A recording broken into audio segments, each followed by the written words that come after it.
Mesdames, Messieurs, bonjour et bienvenue donc sur le stand Furuno. Donc vous allez assister maintenant à une démonstration de la Navnet TZT3. Donc la Navnet TZT3, c'est quoi? C'est cet appareil que vous avez ici qui fait donc 12 pouces. Vous avez toute la gamme possible qui est sur le premier plot, donc en 9 pouces, en 12 pouces, en 16 pouces et en 19 pouces. Alors cette Navnet, c'est quoi?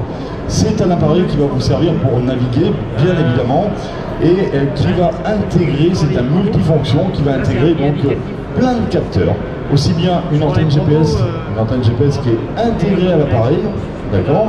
On va également pouvoir connecter une sonde, et là l'appareil va devenir sondeur. Et si on connecte une antenne radar, comme vous avez l'exemple tout là-haut de notre stand, soit en radome, soit en aérien tournant, eh bien vous allez pouvoir connecter ce radar et l'appareil devient radar. Donc on va commencer par le début et là je vous explique comment ça fonctionne. Cet appareil multifonction en fonction des capteurs qu'on va connecter dessus, donc vous allez voir qu'il va faire plein de choses, c'est pour ça qu'on l'appelle multifonction. Donc dans un premier temps on a l'antenne GPS qui nous donne la position du bateau que vous voyez ici en rouge. Après on met une cartographie à l'intérieur de l'appareil et là donc on va pouvoir voir suivant la zone toute la cartographie du monde grâce à la map média. Donc, et là vous avez plusieurs possibilités également au niveau de la cartographie. La cartographie on peut l'avoir sous trois formes. Chez Furuno, on n'est pas spécialement Navionics, CMAP, on a aussi ce qu'on appelle de la carte raster. La carte raster, c'est quoi? C'est de la carte papier. Alors je peux vous faire la démo ici, c'est-à-dire que ici vous allez voir, c'est de la carte papier. C'est la carte papier scannerisée, ce que vous avez ici à l'écran. On a scannerisé toutes les cartes papier de navigation. Et quand je dis on, c'est Map Media qui travaille avec Time Zero, et Time Zero et Furuno, donc on est très mariés, on fonctionne ensemble. Donc on peut avoir ce type de cartographie qui est de la carte papier. On peut également avoir de la CMAP, là c'est de la carte vectorielle. Vectorielle, c'est la carte qui fait point par point. Et on peut avoir également la carte Navionics que vous allez retrouver donc sur la base bien sûr de Navionics, mais vous n'allez pas retrouver exactement la même image que vous allez avoir sur l'application Navionics, hein, parce que c'est une base faite simplement des points essentiels pour récupérer donc ces lignes de sonde et la cartographie. Maintenant je vais rentrer dans le fonctionnement donc de cette Navnet TZT3.